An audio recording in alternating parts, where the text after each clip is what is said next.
Marketing Action Plan $500 budget door hangers. Good morning, this is Grandison Shines, Chief Marketing Officer here at Direct Business Marketing, and today we're going to discuss, continue our discussion, I should say, on what we should be doing in terms of marketing the shortest stay calculator.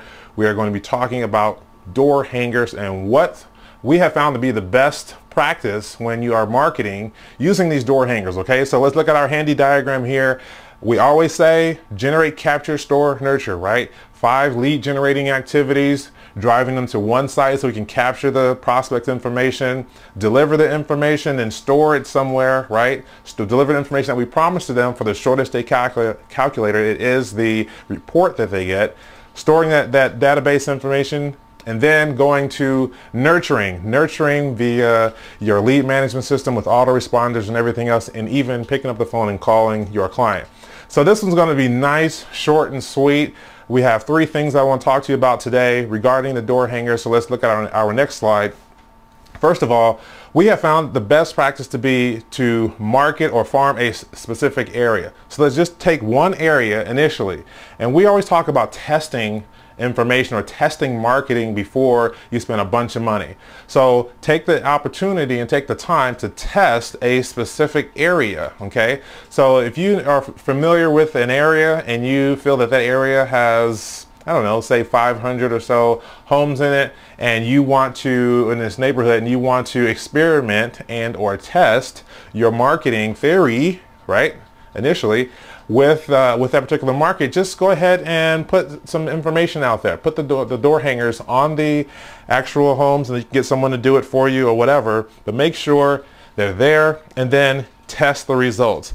You know, with the shortest stay calculator system, we have different tracking codes, so you can assign a domain for that particular door hanger and track the information that's just for that area, just for that domain. So when the lead comes into your system, you know exactly where that lead came from. You know exactly which medium you're using in that campaign in order to track the results. Remember, it's all about the ROI, the return on investment, so we have to make sure that we track that. So it's a good way to see whether the door hangers work in that area and whether or not. Maybe there's some sort of adjustment that we can do.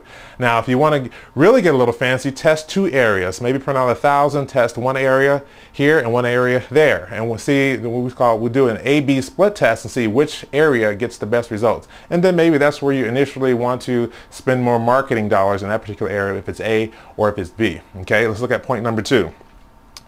Put your branding in front of the homeowners who might not be searching. Now that's another thing that we kind of forget sometimes, but putting your information and branding into the homeowners who might not be searching. Why? Because sometimes they may not mention it, but understanding that by putting it there, putting your information there, the branding piece, and people know other people. So if you have some domain that's catchy, if you have information that is giving really good information, then hey, make sure that that information is in front of people who might not be searching. You never know who will be taking your information and giving it to someone else, or looking at it for themselves because they may be considering it and maybe not have done the research. So that's always a good thing to do. And trust me, you'll be putting some information. If you take an area and farm it and test it, you probably will be putting your information in front of those people who are not specifically searching, but you may even get a call from those people that aren't. And then you can always ask them, well, you know, what is it that made you give us a call, right? Always ask that for the marketing. And then point number 3. You can offset costs. The good thing about printed materials, you can offset costs with other mortgage companies or title companies. So what you can do is co-brand, okay? Co-brand, because those people who are searching for homes or whatever, they're going to need a mortgage company, or they're going to want they want to get their name out there, the mortgage company might, or a title company. And so what you can do is put not only your label or your logo on there, but also the logo of your joint venture partner. So that way they have marketing dollars to spend. Now, we both know that, and they a lot of times will print out the door hangers and take the whole entire cost. Okay, that's always good for you. If they can take the whole entire cost and therefore you offset your marketing, you pretty much got a free test, right? And that's a way you can make some of the marketing dollars back. So joint venture marketing partners are always important, and putting them on the door hangers and the postcards and other printed materials can work just as well. I'm Grandison Shines. Here's my information right here. Feel free to give me a call anytime, 602-369-8119. And you can email me at grandison@directbusinessmarketing.com. Stay tuned with us every single Wednesday, unless it's a holiday, for the Get Direct Marketing series regarding our webinars. And we're here 10 o'clock sharp every single Wednesday Pacific time. All right, thank you. Have a good day.